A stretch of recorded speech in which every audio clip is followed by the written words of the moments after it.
ഇന്നലെ ഞാൻ ഒരു വീഡിയോ കണ്ടു. ആ മല്ലു ഫാമിലിയിലെ സുജിൻ എന്ന് പറയുന്നവൻ്റെ വീഡിയോ ആണ്. ആ വീഡിയോയിൽ അവൻ പറയുന്ന ഒരു കാര്യമുണ്ട്, എൻ്റെ ഓളയൊന്നും പറയല്ലേ, അവൾ പാവമാണ്, പൊന്നൂസ് പാവമാണ്, അവളൊന്നും പറയല്ലേ, അവൾ എൻ്റെ ദൈവമാണ്, അവളെൻ്റെ ഇതാണെന്നല്ല. ഇതൊരു തട്ടിപ്പാണ് ശരിക്കും പറഞ്ഞു കഴിഞ്ഞാൽ. ഇതൊരു തട്ടിപ്പാണ് ശരിക്ക്. അതായത് ഇവരൊക്കെ എന്ന് പറഞ്ഞു കഴിഞ്ഞാൽ ഒന്നുകിൽ കളിക്കുന്നത് എന്ന് പറഞ്ഞാൽ മനുഷ്യന്മാരെ പൊട്ടന്മാരാക്കുന്ന വിദ്യയാണ്, അല്ലെങ്കിൽ ഇവൻ്റെ തരികിടകൾ പുറത്താകാണ്ടിരിക്കാൻ വേണ്ടിയിട്ട് അവളെ സ്വയിപ്പിടുന്നതാണ്. അതായത് അവളെയൊന്നും പറയരുത് എന്നുള്ള ഇതിൽ വന്നു കഴിഞ്ഞാൽ ഇവൻ്റെ തരികിടകളോ ഇവൻ്റെ കാര്യങ്ങളോ ഇവൻ എങ്ങനെയുള്ളവനാണ് എന്നൊന്നും പുറത്തു വരാണ്ടിരിക്കാൻ വേണ്ടിയിട്ട്. കാരണം എന്താണെന്ന് വെച്ച് കഴിഞ്ഞാൽ ഞാൻ പറഞ്ഞല്ലോ, ഇപ്പോൾ എന്ന് പറഞ്ഞാൽ അല്പന അർത്ഥം കിട്ടിയ പോലെയാണ് അവരുടെ ജീവിതം എന്ന് പറഞ്ഞാൽ. ആ ഓട്ടോ ഓടിച്ച് നടക്കും ഒരു കുഴപ്പമില്ലായിരുന്നു. പക്ഷേ ഇപ്പോഴെന്ന് പറഞ്ഞു കഴിഞ്ഞാൽ പൈസ വന്നു കഴിഞ്ഞാൽ ഇത് ഏടിയാ വെക്കണ്ട്, ഏടിയാ തിരിക്കണ്ട്, ഇത് എങ്ങനെയാണ് ചിലവാക്കേണ്ടതെന്ന് അവർക്ക് രണ്ടാൾക്കും അറിയില്ല. അതുകൊണ്ട് എന്ത് ചെയ്തു വെച്ചാൽ പലപ്പോഴും എന്ന് പറഞ്ഞാൽ ഈ കാശ് വരാൻ വേണ്ടിയിട്ടും പല ഉടായ്പകൾ, സ്വന്തം കുടുംബത്തെ വെച്ച് വരെ ഉടായ്പകളെല്ലാം പരിപാടി നടത്തുക. അതായത് സ്വന്തം ഭാര്യയ്ക്ക് അവിഹിത ബന്ധം ചാർത്തി കൊടുക്കുക. ഇങ്ങനെയുള്ള നാലാം കിട നാണം കെട്ട പരിപാടിയിലാണ് ആ ചെങ്ങായി കാണിച്ചുകൊണ്ടിരുന്നത്. സത്യം പറയാലോ, ഓളക്ക് നല്ല അച്ഛനും അമ്മയും കാറ്റാണെങ്കിലേ എൻ്റെ മോനെ ശരിക്കും പറഞ്ഞാൽ ഇവൻ്റെ മുഖമില്ല ഇപ്പം ഇങ്ങനെ ആയിരിക്കില്ലായിരുന്നു. കാരണം എന്താണെന്ന് വെച്ച് കഴിഞ്ഞാൽ സഹിക്കുന്നതിനൊരു പരിധിയിലടേ. എന്ത് കാര്യം പറഞ്ഞിട്ട് പൈസ ഉണ്ടാക്കുക എന്ന് പറഞ്ഞാൽ ഇതെന്തൊരു കോത്തായത്തിലെ ഏർപ്പാടാണ്. പണ്ട് ഇടയിലെ പ്രശസ്തമായ ഒരു ട്രാവൽ ബ്ലോഗർ ഉണ്ടായിരുന്നു. അവൻ്റെ പഴയ ഭാര്യ പറയുന്നിട്ടുണ്ട് അങ്ങനെ, എന്താ വെച്ച് കഴിഞ്ഞാൽ എന്നോട് പറയും അത് ചെയ്യാം ഇത് ചെയ്യാമെന്ന്. അതേപോലെയാണ്. അപ്പോൾ ഇവനൊക്കെ എങ്ങനെയെങ്കിലും പൈസ ഉണ്ടാക്കണം, ഇത് മാത്രം ഇവൻ്റെയൊക്കെ ലക്ഷ്യം എന്ന് പറഞ്ഞു കഴിഞ്ഞാൽ. അപ്പോൾ ഇന്നലെ വന്നിട്ട് പറയുന്നതാണ്, അയ്യോ അവളെയൊന്നും പറയരുത്, അവളൊരു പാവമാണ്, അവൾ എൻ്റെ ഇതാണ്, അവളെൻ്റെ ഇതാണ്, അവൾ കാരണമല്ല എന്നൊക്കെ. അതെന്തിനാണെന്നറിയാം, ഞാൻ പറഞ്ഞില്ലേ പല ഉടായ്പകളും ഇവനുണ്ട്. അപ്പോൾ ഇവൻ്റെ ഉടായ്പകൾ പുറത്ത് വരാണ്ടിരിക്കാൻ വേണ്ടിയിട്ടുള്ള ഒരു പരിപാടിയാണ് ഇവൻ ചെയ്യുന്നത് എന്ന് നമുക്കെല്ലാവർക്കും അറിയാം. അതായത് ഇവൻ എന്തെല്ലോ പരിപാടികളുണ്ട്. ഇതൊക്കെ എന്ന് പറഞ്ഞു കഴിഞ്ഞാൽ ശരിക്കും അഭിനയം തന്നെയാണ് മക്കളെ. നമ്മൾ ഈ കാണുന്നൊന്നും അല്ല ഇവരുടെയൊക്കെ ലൈഫ് എന്ന് പറഞ്ഞു കഴിഞ്ഞാൽ.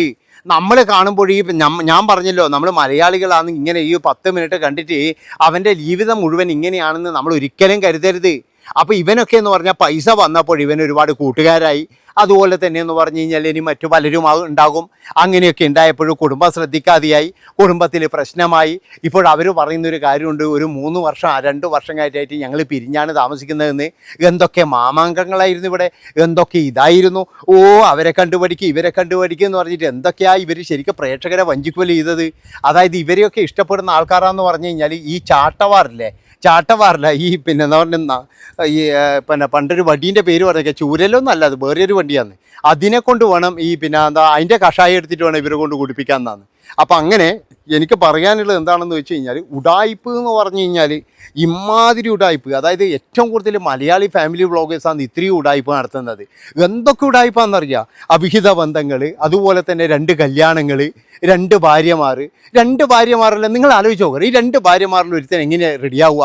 മലയാളത്തിൻ്റെ ഇതാണോ പറഞ്ഞ് 2 ഭാര്യമാരെന്ന് ഒരു ഉളുപ്പും ഇല്ലാണ്ട് എന്നിട്ട് ഈ 2 ഭാര്യനെയും കൊണ്ട് നടക്കുന്നില്ലേ? എന്നിട്ട് എന്തൊക്കെയാണ് പറയുന്നത്? ഇതൊന്നും അല്ല, ഇതിൻ്റെ പുറകിലൊക്കെ എന്ന് പറഞ്ഞാൽ നമ്മൾ ചകഞ്ഞു കഴിഞ്ഞാൽ പലതും ഉണ്ടടോ. നമ്മൾ പിന്നെ മിണ്ടാണ്ടിരിക്കുന്നതാണ്. എല്ലാ കാര്യങ്ങളും നമുക്കറിയാം. ഇതിൻ്റെ പുറകിലൊക്കെയുള്ള കാര്യങ്ങൾ എന്താണെന്ന് വെച്ചാൽ ഇതിൻ്റെ പുറകിലൊക്കെ കൃത്യമായിട്ടുള്ള കാഴ്ചപ്പാടുകൾ ഇതൊക്കെ ഉണ്ട്. അതുകൊണ്ടല്ലേ ഇവനൊക്കെ 2 കല്യാണമൊക്കെ കഴിക്കുന്നത്. അപ്പോൾ ഈ ബ്ലോഗർമാർ ആയിക്കഴിഞ്ഞാൽ ഇങ്ങനെ എന്തെങ്കിലും ഒരു സംഭവം വേണം, അല്ലെങ്കിൽ ഒരു വെറൈറ്റി വേണമെന്ന് ഇവർ തീരുമാനിച്ചുകൊണ്ടാണ് ഇവർ 2 കല്യാണവും ഇതൊക്കെ കഴിക്കുന്നത്. നേരെ മറിച്ച് അവരൊക്കെ സന്തോഷത്തിലാണോ? നിങ്ങളൊക്കെ വിചാരിക്കുന്ന പോലെ ഇവരൊക്കെ സന്തോഷത്തിലാണോ? ഒരിക്കലുമല്ല. ഇവരൊക്കെ ശരിക്കും പറഞ്ഞു കഴിഞ്ഞാൽ ഇക്ഷായ്മ വരച്ചുകൊണ്ടിരിക്കലാണ്. പണ്ടൊക്കെ കണ്ണാപ്പി കല്യാണത്തിൻ്റെ ഇരകളാണ് ഇവരൊക്കെ. അതായത് ഈ സുജിനും വൈഫൊക്കെ എന്ന് പറഞ്ഞു കഴിഞ്ഞാൽ ഞാൻ പറഞ്ഞല്ലോ, ചെറിയ പ്രായത്തിൽ കല്യാണം കഴിക്കാൻ വേണ്ടിയിട്ട് നിലവിളിച്ചു വന്ന ടീമാണ്. ഇപ്പം എന്തായി? ഇപ്പം വീട്ടിൽ പോയി ഇരിക്കേണ്ടി വന്നില്ലേ? ജീവിതം നശിച്ച് 10, 25, 30 വയസ്സാകുമ്പോഴേക്ക് ജീവിതം നശിച്ചില്ലേ?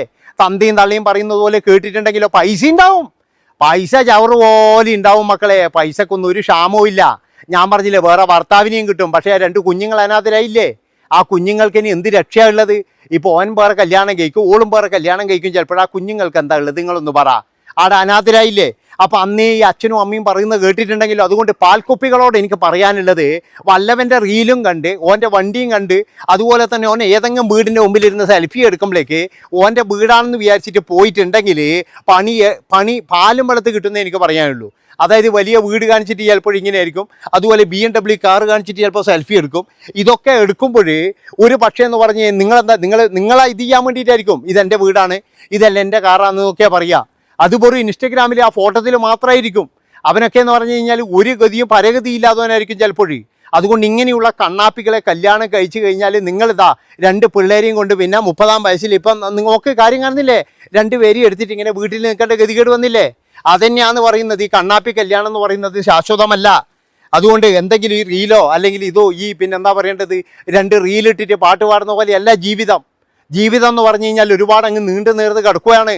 അപ്പം അതുകൊണ്ടാണ് ഞാൻ പറയുന്നത്, ഈ സുജിനെ പോലെയുള്ളവനൊന്നും ഒരിക്കലും വിശ്വസിക്കരുത്. ഓൻ്റെ വർത്താനം കേട്ടപ്പോഴും മനസ്സിലായി. അവൻ്റെ ആ വീഡിയോ ഇന്നലെ അവൻ ശരിക്കും പറഞ്ഞു കഴിഞ്ഞാൽ സ്വയം മെഴുകുന്നതായിട്ടാണ് എനിക്ക് തോന്നിയത്. അവൻ്റെ ആ വീഡിയോ മുഴുവൻ കണ്ടപ്പോഴും എന്താണെന്നറിയാം, അവൻ്റെ ഉടായിപ്പുകൾ പുറത്തു വരാൻ പാടില്ല. അവളെ എന്തെങ്കിലും ആരെങ്കിലും ചൊറിഞ്ഞു കഴിഞ്ഞാൽ അവളെന്ത് ചെയ്യും, അവൾ പലതും വിളിച്ചു പറയും. ഇതിനിടക്ക് നിങ്ങൾ ആലോചിച്ച് നോക്ക്, ഇതുപോലൊരു ഫാമിലിയാണ് ഇച്ചായനും ഇച്ചായത്തി എന്നും മാറ്റം പറഞ്ഞിട്ട് അവരടിച്ച് പിരിഞ്ഞിട്ട് ഇപ്പോൾ തൂഫാനാക്കി കളഞ്ഞാടുന്നത്. ആരാ അനാഥരായത്, ആ കുഞ്ഞ് അനാഥരായി. 2 ഇനി വേറെ വേറെ കിട്ടും. അതുപോലെ തന്നെ വേറെ ഇനി എത്ര ഫാമിലീസ് അടിച്ച് പിരിഞ്ഞ് കിടക്കുന്നത്. നമ്മൾ ഇതിൻ്റെ അകത്ത് നോക്കുമ്പോൾ ഇതൊന്നും കാണുന്നില്ല. നിങ്ങൾ പഴയ ഒരുപാട് ഫാമിലീസ് ഉണ്ട്. സിലു ഫാമിലീനെ നോക്ക്. ഈ സിലു എന്ന് പറഞ്ഞത് എത്ര നല്ല സ്നേഹത്തിൽ പോന്നെയാന്ന്. അവസാനം എന്ന് പറഞ്ഞു കഴിഞ്ഞാൽ അടിയും പിടിയും അതിൻ്റെ പല ജനങ്ങൾ അറിയുന്നത്. എന്നിട്ട് ഇവരെല്ലാം പറയുന്ന ഒരു കാര്യമുണ്ട്, എന്നാ അറിയാം, ഇതൊന്നും പൊതുസമൂഹത്തിൽ ചർച്ചയാക്കാൻ ഞങ്ങൾ ഉദ്ദേശിക്കുന്നില്ല എന്ന്. അതായത് ഇവർ പറയാതെ ഇത് നമ്മൾ കിടന്ന് അങ്ങ് അവരെ വീട്ടിൽ നിന്ന് കൊണ്ടുപോയിട്ട് കാണിക്കുന്നയാ. ഇവർ ഈ യൂട്യൂബിലൂടെ ഇങ്ങനെ പറയുന്ന കാര്യങ്ങളല്ലേ. എന്നിട്ട് ഇവരെന്നെ പറയുക ഇത് വേറെ ആരും ചർച്ച ചെയ്യരുത് എന്ന് ഞങ്ങൾക്ക് ആഗ്രഹമുണ്ട്. എന്നാൽ പിന്നെ മിണ്ടാണ്ടെന്നാൽ പോരെ. എന്നാൽ പിന്നെ ഞാൻ ഡിവോഴ്സ് ആയിന്ന് മിണ്ടാണ്ട് നിന്നാൽ പോരെ. എന്തിനാ ഈ കൊട്ടി ആഘോഷിക്കുന്നത്, എന്തിനാ സോഷ്യൽ മീഡിയയിൽ വന്നിട്ട് ഇതെല്ലാം ആഘോഷിക്കാൻ വേണം, ഇതിൻ്റെ പൈസയും കിട്ടണം. എന്നാവട്ടെ നമ്മളെ ആരും കുറ്റവും പറയാൻ പാടില്ല. നല്ല കാര്യമാണ് പറയുന്നത്. അവിടെ ഒരു കുറച്ച് ഉളുപ്പുണ്ടോ നിങ്ങൾക്ക്? അതേ എനിക്ക് ചോദിക്കാനുള്ളൂ. ഒരു 4-5 പിള്ളറുമായി അല്ലെ 2-3 പിള്ളറുമായിട്ട് ഇതുങ്ങൾ ചൊറിച്ചൽ തുടങ്ങും അപ്പോഴാണ്. എന്നാൽ ഈ അടിച്ച് പിരിയാനാണെങ്കിൽ നിങ്ങൾക്ക് അങ്ങ് പിരിഞ്ഞ് നിന്നാൽ പറയും. നിങ്ങൾ എന്ത് സന്ദേശമാണ് കൊടുക്കുന്നത് സമൂഹത്തിന്? എന്ത് സന്ദേശമാണ് കൊടുക്കുന്നത്? നിങ്ങളാണ് വലിയ മറ്റേ ഈ വാലന്റൈൻസ് ഡേ എല്ലാം ആഘോഷിക്കുന്നത്. അതാണ് എനിക്ക് ഏറ്റവും വലിയ രസമായിരുന്നു. ഓ ക്യാൻഡിൽ ഡിന്നർ എന്തെല്ലാം ഇന്ന് 17 ഇന്ന് ഡേറ്റ് കയറുന്നു. ഇന്ന് ചിലവൻ്റെ കളി കാണാറുണ്ട്. എനിക്ക് ഇന്ന് യൂട്യൂബ് ഞാൻ തുറക്കൂലായിരുന്നു. കാരണം എന്ന് വെച്ചാൽ ചിലവൻ്റെ കളി കണ്ടു കഴിഞ്ഞാൽ ഇല്ലേ, ഓ ഇവർ തന്നെ ഭയങ്കര എന്നാൽ 2 കൊല്ലം കഴിയുമ്പോൾ തെറ്റി പിരിയുകയും ചെയ്യും. 2 കൊല്ലം കഴിയുമ്പോൾ അടിച്ച് പിരിയുകയും ചെയ്യും. അതാണ് പലരും എന്ന് പറഞ്ഞാൽ നിങ്ങൾ കഴിഞ്ഞ 14-ാം തീയതി രാത്രി പല വ്ളോഗർമാരും എടുത്തു വെച്ച ക്യാൻഡിൽ ഡിന്നറും അതുപോലെ പിന്നെ ഭാര്യക്കൊരു ലവും അങ്ങനെയൊക്കെ കൊടുത്തിട്ട് 4 ബലൂണും കൊടുത്ത ആൾക്കാരുടെ വീഡിയോസ് ഉണ്ടാവും. ഇന്ന് എത്ര പേര് അവർ സ്നേഹത്തിൽ ജീവിക്കുന്നുണ്ട് നോക്ക്. പലരും എന്ന് പറഞ്ഞു കഴിഞ്ഞാൽ അടിച്ചു പിരിഞ്ഞ് 2ആയിട്ടുണ്ടാവും. അതാണ് കാരണം. എന്താണെന്ന് വെച്ചാൽ ഇത് ഇവിടെ നടക്കുന്നതെന്ന് പറഞ്ഞു കഴിഞ്ഞാൽ സ്നേഹമൊന്നുമല്ല, ഇവിടെ പണത്തിന് വേണ്ടിയിട്ടുള്ള മത്സരമാണ്. ഇവിടെ ഫാമിലി ബ്ലോഗ് എന്ന് പറയുന്ന പേരിൽ നടക്കുന്നത് പണത്തിന് വേണ്ടിയിട്ടുള്ള കടിപിടി മത്സരമാണ്. കുറച്ച് പണം കിട്ടിക്കഴിഞ്ഞാൽ ഇവന്മാർക്ക് എല്ലാം മതി. കാരണം എന്താ വെച്ച് കഴിഞ്ഞാൽ ഈ പണവും ബർഗറുമാണ് ഇവരുടെ ജീവിതം എന്ന് പറഞ്ഞാൽ. പണ്ട് കഞ്ഞിയും പയറും കുടിച്ച് നിന്ന ടീമായിരിക്കൂ. പക്ഷേ കുറച്ച് പൈസ വരുമ്പോഴേക്ക് പിന്നെന്ന് പറഞ്ഞാൽ ബർഗറായി, പിന്നെന്ന് പറഞ്ഞു കഴിഞ്ഞാൽ മറ്റേ ഇതായി, പിന്നെ യാത്ര എന്ന് പറയുന്നത് മറ്റേ എന്താ പറയുക വലിയ വലിയ കാറിലായി. അങ്ങനെയൊക്കെ വലിയ വീടും വലിയ ലൈറ്റും കാര്യങ്ങളെല്ലാം വെച്ച് കഴിഞ്ഞാൽ ഇവർ വിചാരിക്കുന്നത് എന്താ പറയുക, ഇനി വേറൊരു ഭാര്യനെ നോക്കണം, ഇനി വേറൊരു ഭർത്താവിനെ നോക്കണം, ഈ വേട്ടാവളിയനെ വേണ്ട അല്ലെങ്കിൽ വേട്ടാവളിത്തിനെ വേണ്ട, പിന്നെ ആടുന്ന അടിയായി. അതാണ്. അല്ലാതെ എന്ന് പറഞ്ഞു കഴിഞ്ഞാൽ ഇവർക്ക് എന്തിൻ്റെ കേടാന്ന് അത് നിങ്ങളൊന്ന് ആലോചിച്ച് നോക്ക്. അപ്പോൾ പലരും എന്ന് പറഞ്ഞു കഴിഞ്ഞാൽ ഇപ്പോഴും എന്ന് പറഞ്ഞാൽ ഈ പിന്നെ ഡിവോഴ്സിൻ്റെ വക്കീലാണ്. പിന്നെ പലരും നമ്മളെ കാണിക്കാതിരിക്കാൻ വേണ്ടിയിട്ട് പല അഭ്യാസങ്ങളും നടത്തുന്നുണ്ട്. പലരും നടത്തുന്നുണ്ട്. ഇപ്പം നിങ്ങൾ ആലോചിച്ചിട്ടുണ്ടോ, പഴയ ആൾക്കാരൊന്നും ഇപ്പോൾ ഇതിൻ്റെ അകത്തില്ല. എന്തുകൊണ്ടാണ്? അവരെ ചെകഞ്ഞ് പോയി കഴിഞ്ഞാൽ അവരൊക്കെ അടിച്ച് പിരിഞ്ഞിട്ട് 2 വർഷത്തായിട്ടുണ്ടാവും. പിന്നെ ചിലത് ഇതിൻ്റെ അകത്ത് ഡിപ്രഷൻ വന്നിട്ട് ഇതാവുകയും ചെയ്യും. അതാണ് മനസ്സിലാക്കേണ്ടത്. പിന്നെ കുറേ എണ്ണം പറഞ്ഞു കഴിഞ്ഞാൽ സാക്ഷി പറഞ്ഞിട്ടും പിന്നെ ഇതിൻ്റെ അകത്തൊക്കെ എന്ന് പറഞ്ഞാൽ കുറേ വില്ലന്മാരായിട്ട് കുറേ ഫണ്ട്സുകളും വരും. അതാണ് ഏറ്റവും വലിയ രസമായിരുന്നു. അപ്പോൾ എനിക്ക് പറയാനുള്ളത്, സുജിനോട് പറയാനുള്ളത്, മോനെ നീ പറയുന്ന കാര്യങ്ങളൊന്നും നമുക്ക് അത്ര വെടിപ്പായിട്ട് തോന്നുന്നില്ല. നന്ദി, നമസ്കാരം.